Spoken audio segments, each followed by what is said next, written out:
So hello dear student, কেমন আছো? I hope প্রত্যেকে ভীষণ ভালো আছো। স্ক্রিনের ওপর একটা প্রশ্ন দেখা যাচ্ছে, তাই না? প্রশ্নে কি বলা আছে দেখো। প্রশ্নে বলা আছে আমাদের cos of alpha plus beta into cos gamma, তারপর কি আছে minus cos of beta plus gamma into cos alpha equal to কি প্রমাণ করতে হবে? Sine of beta into sine of gamma minus alpha. এটা আমাদের প্রমাণ করতে হবে। Okay, so dear student, I hope তোমরা এই কোশ্চেনটা ভিডিওটা পজ করে নিজেরা সলভ করে নিয়ে এসো, তারপরেই তোমরা সলভ করছো। ওকে, সো এখানে লক্ষ্য করে দেখো কি কি রয়েছে, কি কি ইনফরমেশন আমাদের কাছে আছে। দেখো cos of alpha plus beta into cos gamma minus cos of beta plus gamma into cos alpha, এই ইনফরমেশনগুলো আমাদের কাছে আছে। আচ্ছা, এবারে দেখো এখান থেকে আমরা কস আলফা প্লাস বিটা এর ফর্মুলা আমরা লিখতে পারি। হ্যাঁ পারি। সেটা কি? সেটা হচ্ছে cos alpha into cos beta minus sine alpha into sine beta, আর ইন্টু কস গামা যেমন আছে তেমন থাকলো। তারপর মাইনাস চিহ্ন আছে তাই মাইনাস দিয়ে ব্র্যাকেট করলাম, second bracket. Cos beta plus gamma মানে কস এ প্লাস বি এর সেম সূত্র, cos of beta into cos of gamma minus sine sine of beta into sine of gamma, bracket close করলাম। ব্র্যাকেটের বাইরে কি আছে? কস আলফা রয়েছে, এই এখানে আমি কস আলফা লিখলাম। ওকে, এর পরের লাইনে দেখো কস আলফা কস বিটা কস গামার সাথে গুণ করব। সো কি পাবো? Cos alpha into cos beta into cos gamma.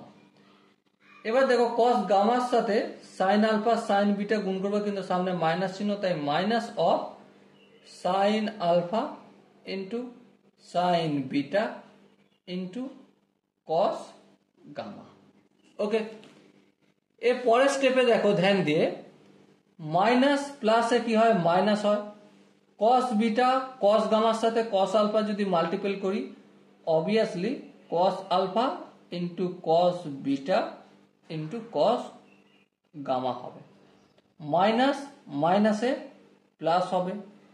Sign beta sine গামার সঙ্গে কস আলফা মাল্টিপল করব, তো করে দাও cos alpha into sine beta into sine gamma. Okay, এবার যদি তোমরা ধ্যান দিয়ে লক্ষ্য করো, কি লক্ষ্য করবে? এখানটা দেখো cos alpha into cos beta into cos gamma, সামনে প্লাস চিহ্ন আছে। আর এখানটা লক্ষ্য করো cos alpha into cos beta into cos gamma, এখানে মাইনাস আছে, তাহলে এই দুটো ক্যান্সেল আউট হয়ে যাবে। ওকে, এর পরের স্টেপে দেখো এখানটা কি আছে? Cos alpha into sine beta into sine gamma, আর এখানটা কি আছে? Minus of sine alpha into sine beta into cos gamma. Okay, এবার দেখো এখানেও সাইন বিটা কমন, এখানেও সাইন বিটা কমন, তাহলে নিয়ে নাও common. Sine beta into cos alpha into sine gamma minus sine alpha into cos gamma. এবার তোমরা ধ্যান দিয়ে লক্ষ্য করো, সাইন বিটা যেমন আছে রেখে দিলাম। Cos A into sine B অথবা sine A into cos B minus cos A into sine B এর ফর্মুলা পড়ে গেছে, তাই না? হ্যাঁ ঠিক তাই। তাহলে আমরা এ কোনটাকে বলছি? এ বলছি আমি গামাকে, আর বি বলছি আলফাকে। তাহলে cos b into cos a minus sine B into cos a, এটার ফর্মুলা কি একটু নিচে লিখি। সাইন বি ইন্টু, এটার ফর্মুলা হচ্ছে sine of A minus B. A বলতে এখানে গামা আর বি বলতে এখানে আলফা। ওকে, আর এটাই দেখো রাইট হ্যান্ড সাইডে প্রমাণ করতে বলেছে, আর এটাই আমরা প্রমাণ করলাম। Okay, so dear student, I hope তোমরা প্রত্যেকে এই কোশ্চেনের যে কনসেপ্ট সেটা বুঝতে পেরেছো। যদি কনসেপ্ট কোনো জায়গায় বুঝতে অসুবিধা হয়, কনফিউশন হয়, তাহলে কি করতে হবে? কমেন্ট সেকশন রয়েছে, কমেন্টে অবশ্যই জানাতে হবে। ওকে, আর দেখা হচ্ছে নেক্সট ভিডিওতে। ততক্ষণ পর্যন্ত প্রত্যেকে ভীষণ ভালো থেকো, সুস্থ থেকো এবং জয় হিন্দ।